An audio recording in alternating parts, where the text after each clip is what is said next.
What is going on, guys? My name is Michael. I am a former employee of Airsoft GI and evic.com, and my good buddy Kevin asked me to do a little audio take on his most recent Airsoft report. So here it is. And if you didn't see the most recent report, it's what do we think about quality control in Airsoft? Now, and I'm going to be giving my opinion from the retailer side of things, just because that's where my main area or main experience is from on the Airsoft side of things. So I started back at GI back in 2015, roughly around there. I left evic.com in late 2019. So I got about 4 years of experience on the retail side of things as far as the Airsoft community goes. Now, as far as quality control goes, from from an employee side of things, where we sell a product, we put our name on the product, and we pretty much guarantee it to work out of the box. Now, if we sell you a product and it doesn't deliver on a functionality point, and let's say you purchase a Lancer Tactical, the piston strips, gear strips, whatever it might be, the gun just stops working for whatever reason, we offer our own warranty to make sure that gun is working up to your expectations, or to make sure that it functions properly as it should out of the box.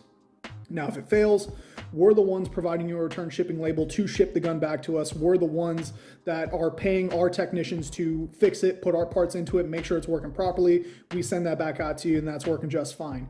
Now, obviously, we care about quality control just as much as the manufacturers do. If Lancer puts out a bad product and we sell you a bad product, not only are they getting a hit on their reputation, we're taking a hit financially, because someone has to fix it, someone's got to correct the issue. Now, consider this. Most retailers nowadays offer free shipping on orders over $100.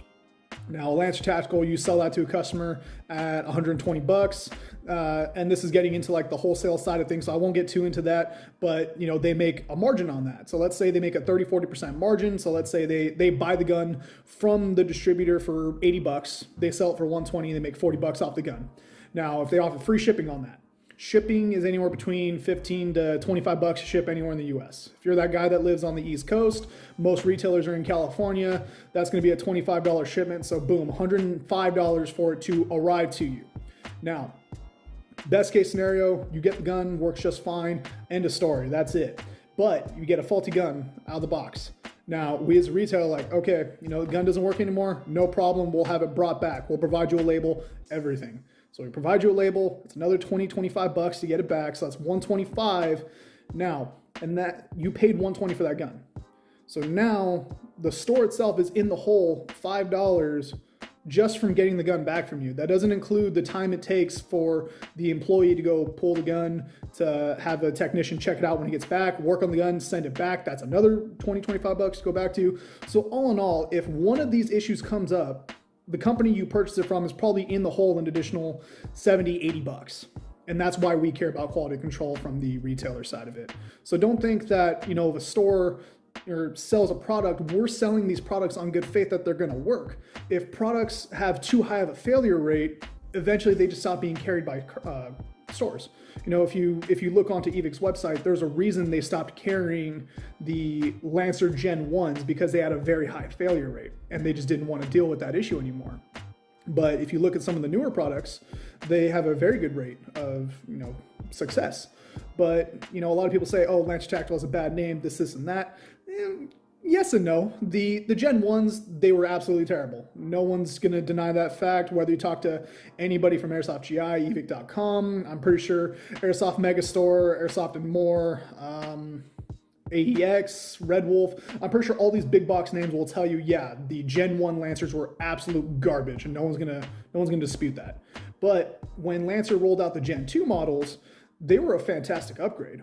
Now, granted, it's still a very basic M4, but it's at that very competitive price point, and their rate of return went down tremendously. Now, a lot of people will still say on the internet, hey, I've had these issues with this, and that. But from what Kevin was saying, yeah, you might get 11 here and there. It's like, no, I'm hearing tons of stories about that. Well, think about it this way. When I was working at GI between 2015 and 2018, we had sold well over 6,000 units of that particular Lancer. Now, of all the people that reported issues with us, we had maybe 200 come back. Now, if you're talking about 6,000 units sold and only 200 of them coming back for return, replacement, refund, whatever it might be, that's a fantastic upgrade in comparison to a 50, 60, even 70% failure rates I've heard of with some retailers with the Gen 1s.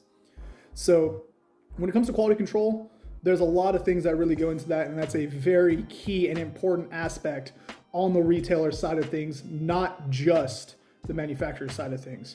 So as a player, I appreciate when companies do quality control checks to make sure stuff is working out of the factory, but you know, some companies can get better at it. Some companies have massively improved, and I will give props to those companies that do. So if you ask me, quality control is a fantastic thing. When Elite Force said, hey, we need more time to make sure these products are going to be good, chances are they're going to be good. They have a pretty stringent quality control check, not only on their side, but you also have to remember VFC, KWC, Aries, all the companies that make products for Elite Force are also quality control checking at the factory level as well. So that's my take on it. I hope you guys enjoyed, someone who's been working with the industry for a little bit of time, not as much as some other people may have, but keep checking back for more updates from Kevin. He puts out great content. Love the guy to death. And yeah, anytime you have any questions, concerns, feel free to shoot him a message. I'm sure you can shoot them over to me as well if you have any questions for me. And yeah, keep watching. And this has been Random Guy Kev. I will check y'all on the next one.